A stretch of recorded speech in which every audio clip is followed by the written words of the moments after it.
제2장.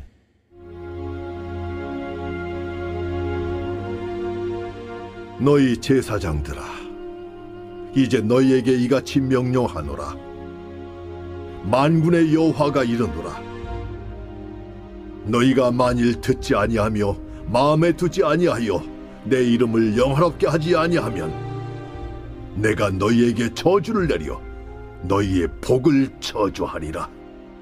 내가 이미 저주했나니 이는 너희가 그것을 마음에 두지 아니하였음이라.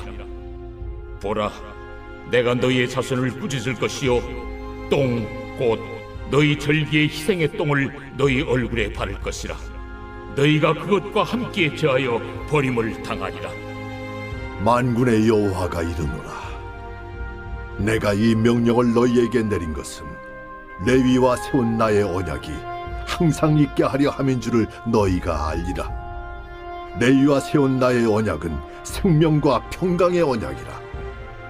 내가 이것을 그에게 준 것은 그로 경외하게 하려 함이라.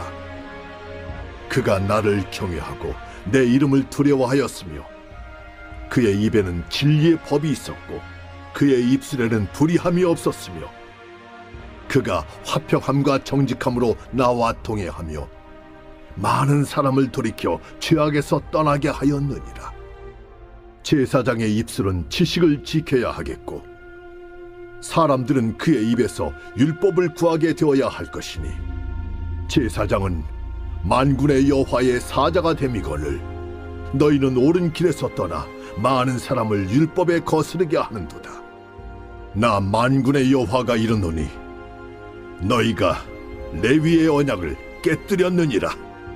너희가 내 길을 지키지 아니하고 율법을 행할 때 사람에게 치우치게 하였으므로 나도 너희로 하여금 모든 백성 앞에서 멸시와 천대를 당하게 하였느니라. 오늘 말씀은 2장 1절부터 8절까지의 그 말씀인데요. 이것을 제대로 알기 위해서는 저희가 기본적으로 말라기서 1장 2절의 그 분위기를 정확히 알고 있어야 됩니다.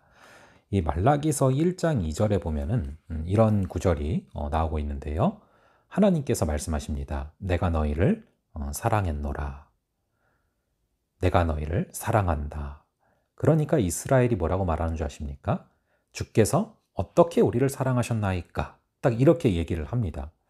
여러분, 우리가 성경을 읽어 나갈 때요, 굉장히 중요한 것 중에 하나가 이 분위기를 잘 파악을 해야 됩니다. 이 말씀이 지금 어떤 분위기인가? 여러분, 독서를 할 때도 그 책의 내용이 어떤 분위기인가, 그 분위기 파악을 잘 해야 되지 않습니까? 이 분위기 파악은 회사 생활할 때만 필요한 게 아니라 우리가 책을 읽을 때도 너무나 중요합니다.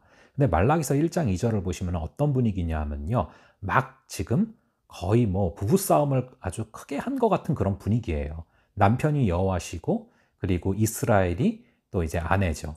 그런데 남편이 내가 너를 사랑한다 얘기하는데 아내가 뭘 어떻게 나를 사랑하는데요? 안 느껴지는데요? 이렇게 얘기를 하는 거예요. 그러자 하나님께서 말씀하시기를 에서는 야곱의 형이 아니냐? 그러나 내가 야곱을 사랑했다. 즉 자격으로 봐서는 에서가 첫째라 에서를 사랑하는 게 맞는데 나는 너희의 어떠함 때문이 아니라 그냥 이유 없이 너를 사랑했다. 그렇게 얘기를 하는 것입니다. 그럼에도 불구하고 그 사랑을 의심하는 그 장면들이 이어지는 것이죠. 그래서 이스라엘이 하나님의 사랑을 의심하는 가운데 결국에는 마음이 완전히 무너져 있어요. 그 생활이 무너져 있습니다. 그래서 보다 못해서 2장 1절에 보면은 너희 제사장들아 이제 너희에게 이같이 명령한다. 내가 보다 못해 이제 말한다. 이야기하는 것이죠. 여러분, 제사장들아 라고 나와서 목사님들한테만 하는 말이구나 이해를 하시면 안 됩니다. 우리 신약의 베드로전서 2장 9절에 보시면은 이 만인 제사장이 나오지 않습니까? 여러분, 너희는 택하신 족속이여 왕 같은 제사장들이요 거룩한 나라라. 그의 소유된 백성이다. 즉 우리 모두에게 하시는 말씀인 것이죠. 그래서 나에게 주시는 말씀으로 알고 여러분들이 읽으셔야 되는데요. 2절에 보시면은 만군의 여호와가 이르노라. 여러분, 만군의 여호와라는 단어가 1장 4절에서도 만군의 여호와, 1장 6절에서도 만군의 여호와, 1장 8절, 9절, 10절, 11절 계속해서 만군의 여호와라고 말씀을 하십니다. 이것은 학개, 스가랴, 말라기에서 공통되는 것인데요. 이 천하 만물을 다스리고 모든 군대를 다스리는 여호와라고 말씀하시는 그런 표현입니다. 만군의 여호와가 이르노라. 너희가 만일 듣지 아니하면 그리고 마음에 두지 아니하면, 내 이름을 영화롭게 하지 아니하면 내가 너희에게 저주를 내려 너희의 복을 저주할 것이다 말씀하고 있습니다. 여기서 알 수 있는 것이 만인 제사장으로서 하나님의 자녀로서 우리가 해야 될 일이 세 개가 나와 있어요. 첫 번째는 뭡니까? 듣는 것이고요. 두 번째는 마음에 두는 것이고요. 세 번째로는 주님의 이름을 영화롭게 하는 것입니다. 첫 번째가 듣는 것이죠. 여러분, 우리가 들어야 됩니다. 지금도 큐티를 듣고 있죠. 우리가 듣는 것이 우리가 해야 될 일이고 듣지 아니할 때 화가 임하는 것입니다. 듣는 것은요, 단순히 그냥 듣는 것에서만 끝나는 것이 아니라, 왜 여러분 우리가 아이들한테 말을 잘 들어라 그런 얘기를 하잖아요. 듣는 것은 결국에 말씀에 순종하는 것까지, 잘 듣는 것까지 나아가야 되는 것입니다. 둘째로 마음에 두지 아니하면, 거꾸로 마음에 두어야 되는 거예요. 말씀을 마음에 두어야 돼요. 말씀을 듣고 그것을 마음에 두어야 됩니다. 그 얘기는 말씀으로 매 순간을 살아간다는 얘기입니다. 그리고 주님의 이름을 영화롭게 해야 돼요. 이것은 영광인데요, 무겁다라는 어원입니다. 즉 하나님을 가볍게 여기는 게 아니라, 경홀히 여기는 것이 아니라 하나님의 존재를 무겁게 마음속에 여겨야 된다. 하나님께 굉장히 중요한 가치를 두어야 된다라는 것입니다. 근데 그렇게 안 하면, 듣지 아니하고 마음에 두지 아니하고 영화롭게 아니하면 내가 너희에게 저주를 내려서 너희의 복을 저주하리라. 여러분 보니까 우리가 해야 될 역할을 안 할 때 복인 줄 알았던 게 저주가 된대요. 처음에는 그게 복인 줄 알았는데 그게 저주가 되게 하신다는 거예요. 뭐 돈이 그럴 수 있겠고, 건강도 심지어 그럴 수 있을 것입니다. 우리가 복인 줄 아는 거를 저주가 되게 하신다. 여러분, 그래서 3절에도 보면요, 너희가 그렇게 안 하면 너희 자손을 꾸짖을 것이고 똥, 곧 너희 절기의 희생의 똥을 너희 얼굴에 바를 것이라. 4절에 보시면 만군의 여호와가 이르노라, 내가 이 명령을 너희에게 내린 것은 레위와 세운 나의 언약이 항상 있게 하려 함인 줄을 너희가 알리라. 여러분, 이 레위와 세운 언약은 뭐냐 하면요, 5절에 보니까 생명과 평강의 언약입니다. 여러분, 생명이라는 것은 바로 그 생명이죠. 즉 영생입니다. 그 영생을 주시는 약속이고요, 평강, 세상이 줄 수 없는 그런 평안함을 주시는 약속입니다. 우리가 항상 말씀을 듣고 말씀을 마음에 두며 주님을 영화롭게 하며 살아가면은 우리에게 항상 생명이 넘치게 되고, 영생, 즉 예수님의 생명으로 살아가게 되고, 그리고 세상이 줄 수 없는 그 평안 가운데 살아가게 되는 것입니다. 이것을 준 것은 뭐라고 말씀하십니까? 그로 경외하게 하려 함이라. 그가 나를 경외하고.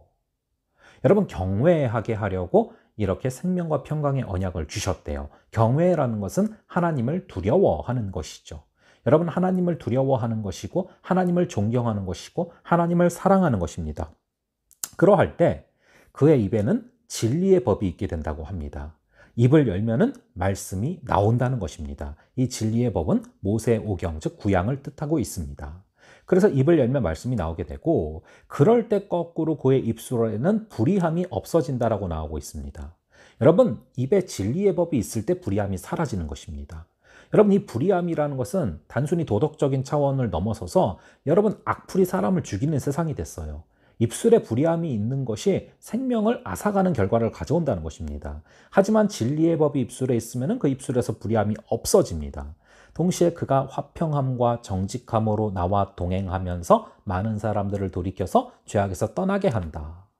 여러분, 그렇게 하나님의 말씀을 듣고 마음에 두고 또 이름을 영화롭게 하는 자들은 결국에는 화평함과 정직함으로 주님과 동행하게 된다라는 것입니다. 저희가 살펴보았지만 정말 이 엠마오더상의 두 제자가 주님과 동행을 하면서 거기서부터 정말 많은 변화들이 일어나고 마음에 성령의 불이 붙지 않습니까?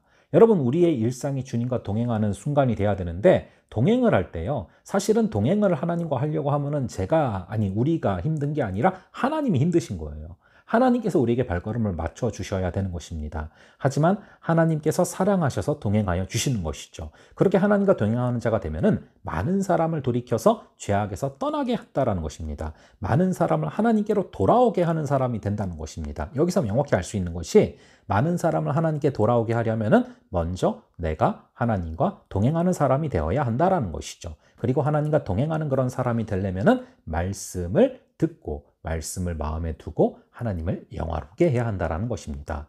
그렇게 주님과 동행하면서 많은 사람을 주님께로 돌아오게 하는 그런 저와 여러분 되기를 간절히 바랍니다. 잠시 기도하겠습니다. 아버지 하나님, 오늘의 말씀을 통하여서 우리가 하나님의 말씀을 듣고 그것을 마음에 두며 하나님을 정말로 영화롭게 하는 그런 우리가 되게 하여 주시옵소서. 그렇게 하나님과 날마다 동행할 때 우리의 입술에 말씀이 가득하고 불의가 사라질 줄을 믿습니다. 화평함과 정직함으로 동행하면서 수많은 사람을 하나님께로 돌아오게 할 줄로 믿습니다. 그런 오늘 하루가 되게 하여 주시옵소서. 감사드리고 이 모든 말씀 우리 주 예수 그리스도의 이름으로 기도합니다. 아멘. 다음번에 또 뵙도록 하겠습니다.